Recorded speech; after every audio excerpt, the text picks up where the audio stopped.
demand for real physical silver is gonna overwhelm these paper shenanigans, and I still think it's paper shenanigans. Why should banks have such huge positions in silver? I mean, we haven't used silver as money since the 60s, so there's no excuse for them to be doing that.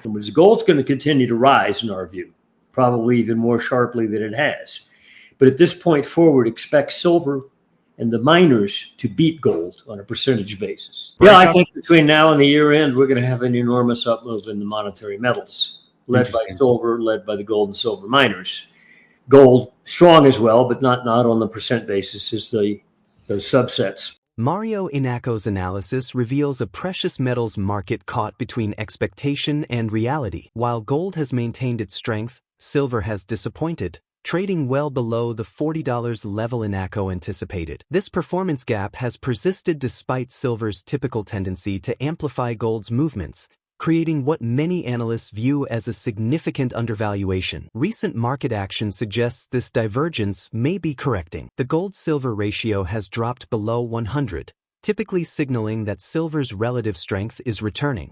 Silver has gained ground over 3 consecutive sessions, holding nearly $37.80 per ounce, while gold consolidates around $3,370 despite dollar strength and rising yields. Gold's $3,200 to $3,400 trading range since April's peak of $3,500 indicates accumulation before a potential breakout. Such consolidation patterns often preceded moves that lift silver more dramatically due to its higher volatility. The physical market reveals structural tensions absent from paper pricing. Vault flows in the US and Asia support silver demand, while China maintains steady premiums despite the complexities of geopolitical issues. Inaco questions whether silver positions are genuinely hedged, pointing to exchange for physical transactions as paper-based instruments lacking real metal backing. This structural concern, supported by analysts such as Eric Young, suggests that the current pricing mechanism may not accurately reflect the proper supply-demand fundamentals. COMEX inventory data supports these concerns. Silver isn't only moving into eligible categories but is also being actively registered and assigned for delivery, indicating genuine physical demand rather than speculative positioning. This shift in vault behavior represents a fundamental change in market structure that could eventually overwhelm paper market controls. This video examines the rising demand for silver and a bullish outlook for both gold and silver prices. Like and subscribe for weekly, data-backed insights that support our ongoing analysis. Yeah, I mean, gold has been, of course, outperforming silver. 2, 3 years ago, if you told me gold would be where it is now, I would have thought silver would be way over 40, maybe even making new highs. So silver has caught up a little bit in the last month or two with gold. We've broken back below that 100 level gold-silver ratio. And I think last week it was the usual suspects, options expiry. So they smacked gold and silver. But I think they've rebounded quite well in the last couple of days, especially after the jobs numbers we saw on Friday. And I think gold, yeah, we reached that 3,500 level back in April. So we've been consolidating basically between 32 and 3,400. And I think we're close to a level or to a juncture where I could see gold taking off again, and silver will take off as well, I think. And technically looks pretty good. What will cause it is difficult to say. Could be the economy, could be Trump and his fight against Jay Powell. I heard he's going to nominate the new chairman, I think very soon this week or something, even though they can only take over in May. But just coming out with a name might spur things along. And also geopolitically, Chris, I think there's a lot of trouble out there geopolitically, and it looks like again Trump has gone from someone who is pushing for peace to someone who's looking quite belligerent for now. I guess 3,000 looks like a very good base now for gold. Before like 2024, I was still really bullish gold, and I had this trend line that I drew from like the 70s on the logarithmic chart, and it gave me 2700 as a key level going forward. And we went towards that level. We broke above it, and then after the election, after November 5th, 2024, gold corrected quite sharply, and I think it went back to like 2300 or so. So I think we've retested that trend line where 2700 was the key level, but now that line is going up. So I suspect anywhere between 2700 and 3000 will be a floor now for gold. For silver, I'd say 30. I don't think if I had to guess or prognosticate, it would be the base now would be 30 for silver. I don't see it. I mean, you never know with the bullion banks, they can try and do anything, but I think it's getting harder and harder for them to throw paper at the market, mainly because countries like China, they need the real thing like you have on behind you there. They don't need paper, they need real silver to develop their infrastructure. I mean, they have a huge country, a huge economy, and they're growing and they need a lot of silver. So I think the paper boys are going to be in trouble. They need to run for the hills and cover their shorts. Well, that's what they tell us, that it's all hedged. But I've spoken with Eric Young, King Kong, and he's done a lot of research on the EFP situation. And yes, it's hedged against the EFP, exchange for physical, on the LBMA. But at the same time, it's almost as if they're not really trading physical. EFP stands for exchange for physical. So, yeah, they might be hedging, but they're hedging paper. They're not really hedging real physical silver. And I think that's the problem. And I try to, I mean, just keep an eye on price and technicals. I don't really look that closely at open interest, COMEX, LBMA, because I think eventually, Chris, demand for real physical silver is gonna overwhelm these paper shenanigans, and I still think it's paper shenanigans. You know, why should banks have such huge positions in silver? I mean, we haven't used silver as money since the 60s. So there's no excuse for them to be doing that. And I don't really think, yeah, to say they're hedging for producers is a little bit of a stretch. I think they're doing it for the central banks, for the Fed, Bank of England. They don't hold any silver, but silver is like a canary in the coal mine for the system. So yeah, they're going to keep trying, but I think, as I said, there's people who want the real thing, and that's going to make it more and more difficult for them to keep things under wraps. And I thought we'd get to 40 a lot quicker, but yeah, there's always a way for them to kind of delay things. The options expiry always seem to be like a time period where they come after trying to protect strike prices. And I think the next one is August for silver's somewhere August 28th. So who knows? We could see some fireworks before then to the upside. Yeah, definitely. I mean, we've had, I think, is it 5 years of silver supply deficit?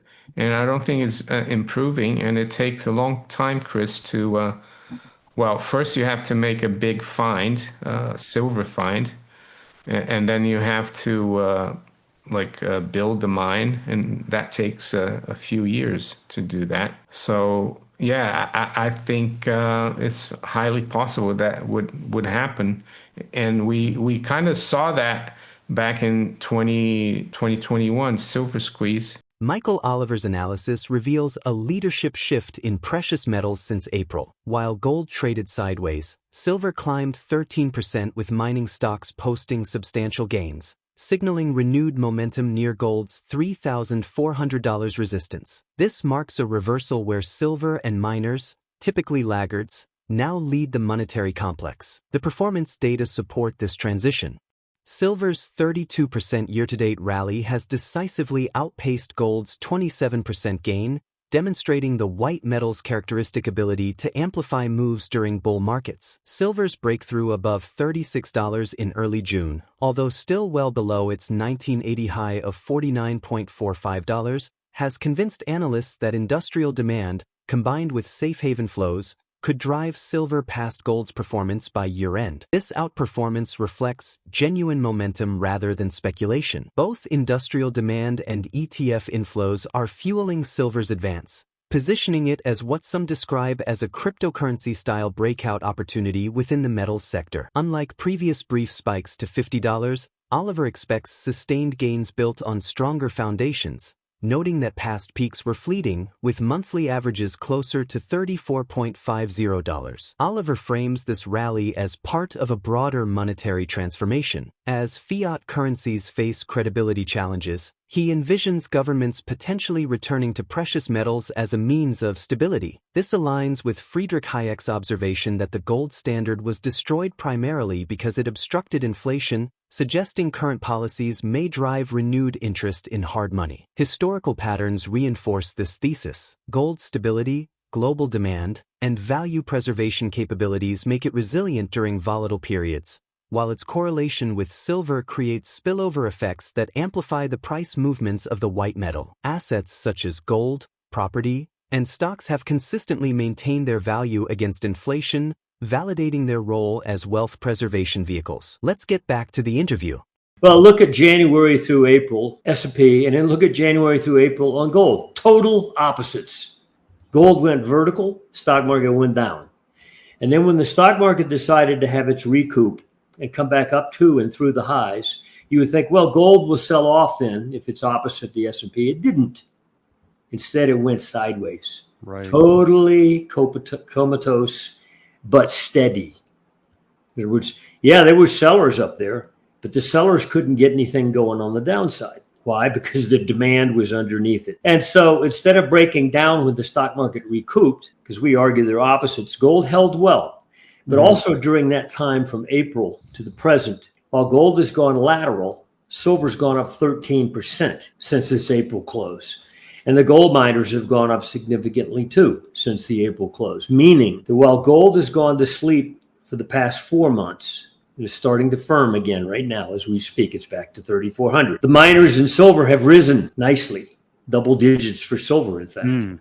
Yeah. So this is what we thought would likely happen here, is that we'd enter an acceleration phase where the prior laggards within the monetary complex, silver and the gold and silver miners, would suddenly come to the forefront and leave the mama market behind. And gold's going to continue to rise, in our view, probably even more sharply than it has. But at this point forward, expect silver and the miners to beat gold on a percentage basis. Since the April close, if you do the math, it's silver's up 13% today versus its April monthly close, and gold is up a couple percent versus its April monthly close.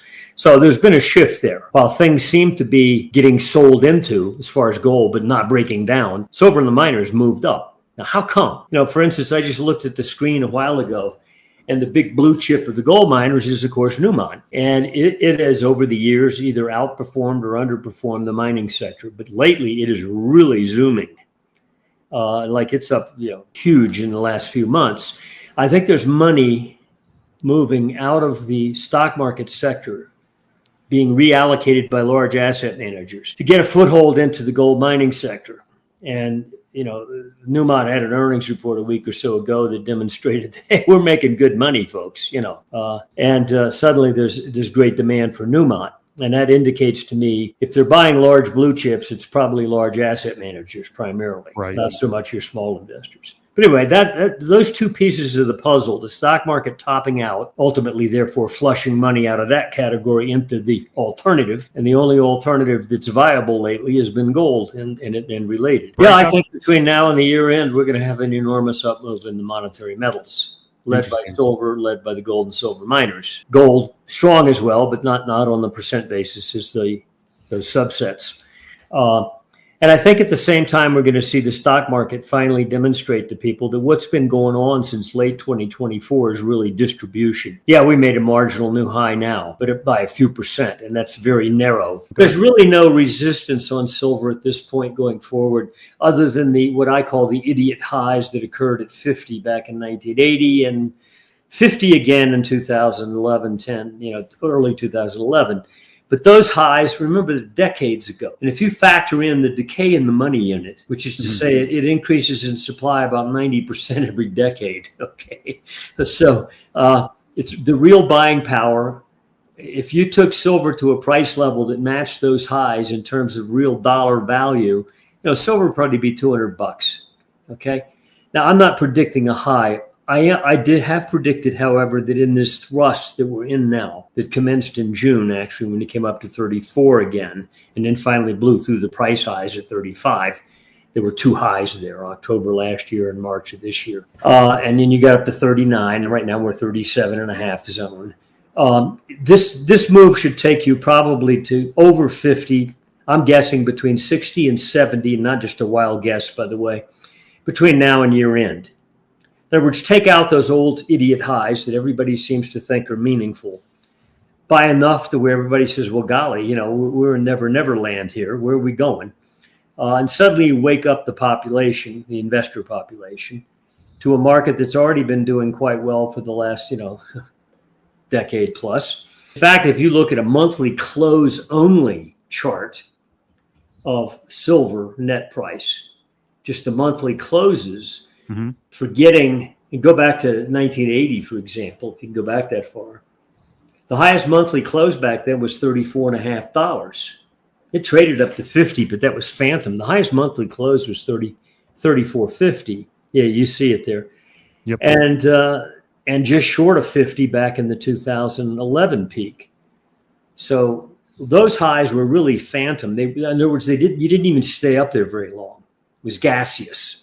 And so when you made the high, you collapsed. You didn't fool around. The next month after the new high, wham, they got hit. Those highs are coming out. And I don't think we'll pause until we're credibly beyond those. And I suspect that'll be by the end of this year. And that's just this thrust. I'm not talking about the end of the bull market. In fact, my view of the end of the bull market is there won't be an end as such. I think what's going to happen is the fundamentals in play and the macro technicals, in fact, argue that this bull trend in monetary metals is likely going to end up with them becoming institutionalized. In other words, this government, that government, finally more and more saying, hey, this fiat currency game, unbacked currency game hasn't really been working. It's ultimately been a negative. It creates boom bust cycles. Let's just go back to, gold or silver as monetary metal. And I think at some price level, I don't know, gold may be 10,000, 20,000, I have no idea, but some level, when enough of these dynamics come into play, and I don't mean the gold price dynamics, but I'm talking about world economic situation, turmoil, a sense of uncertainty on the part of public, a sense of panic on the part of the public. And it doesn't take much to get you there. Inflict pain on the public, in other words, to where they say, we need something different. And I think we're going to have monetary metals institutionalized once again after this next crisis, which is yet to unfold in the eyes of most people. Silver is gaining momentum, breaking through past highs with sustained strength, while gold continues to hold firm near elevated levels, demonstrating resilience amid broader market volatility and shifting investor sentiment. Together, the two metals reflect a wider transformation in market dynamics, fueled by rising physical demand, constrained supply chains, and increasing doubt over fiat currencies, debt sustainability, and central bank credibility. Their performance is not just a reaction to current events, but a reflection of deeper structural issues within the global financial system, issues that are becoming harder to ignore.